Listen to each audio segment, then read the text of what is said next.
All right, let's wrap this thing up. It's Tuesday. Everybody's done playing. You know what that means. We're on to week 6. It's time for the power rankings. All the games for week 5 are over. So let's see where everybody stands in the league hierarchy. There is the beautiful big board if you are watching us. If you want to go find my full power rankings, as always, they'll be on foxsports.com. You can read my justification for everything. You can tell me why I hate your team or why I don't hate your team enough. I don't know, but let's do it. Let's highlight the big movers, the risers and the fallers, starting at the bottom, all the way down at number 30 this week. It's the New England Patriots. I talked about this after Sunday in the recap. I don't want to dive too far into it, but you get blown out at home by Dallas. It's one thing. Patriots getting shut out by 34 points by the New Orleans Saints. This is a new low. This is a low that a huge chunk of the Patriots fan base doesn't remember. Unless you're a true old head, you don't remember a time when the Patriots stunk out loud the way they have the last 2 weeks.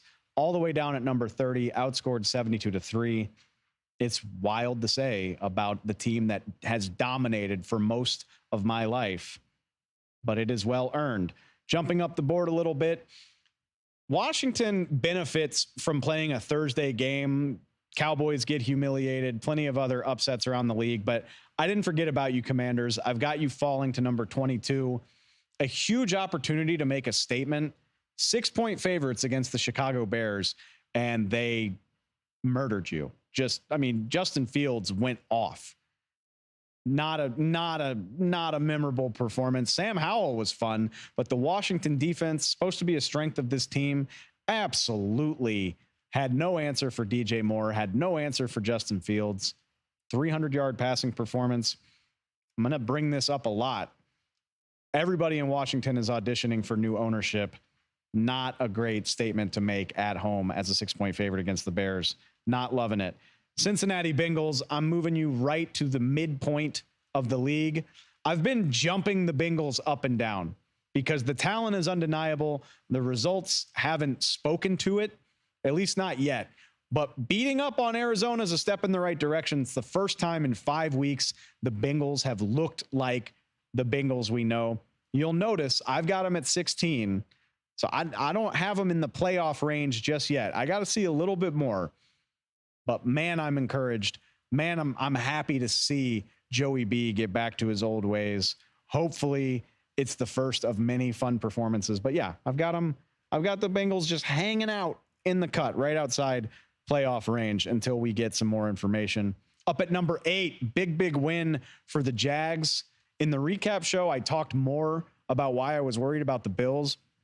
But a big win for Jacksonville, team that I picked to be the AFC number 1 seed. Not ready to brag about that yet, but I sure am glad to see them get a big win, look like a team that's capable of going punch for punch with AFC heavyweights. Offense finally starting to click. Hopefully it carries over when they get back from London, but I'm liking what I'm seeing, Jags. All right, and let's wrap this up with the tip top of the league. It doesn't always work out this way. I've had the Eagles lurking for a little while because the results haven't always added up, but there's 2 undefeated teams left after 5 weeks. Who else could be 1 and 2? Obviously, the Niners get number 1. Dominant in every single game. Haven't broken a sweat to this point in the season. Destroyed the Dallas Cowboys. If I'm sorry to Niners fans if you feel like I'm not giving you enough credit, focusing too much on the Cowboys, because it was a thorough dismantling. Brock Purdy, such an incredible story. Even as much as we've talked about it, it's still crazy to think about just how good he's been and where he's come from. The talent speaks for itself. The coaching speaks for itself. Eagles, if you've been resenting me for not bumping them up into the top 2, you can get over it now. The sheer number of ways they're finding to win, even if it's not always dominate, can't say anything against it. Niners, Eagles, number 1 and number 2. For all the hype on the AFC, the NFC ruling the roost right now. Top 2 teams in the league coming out of the conference that everybody was down on. We'll see how they hold on to it. But that wraps up week 5. We're on to week 6.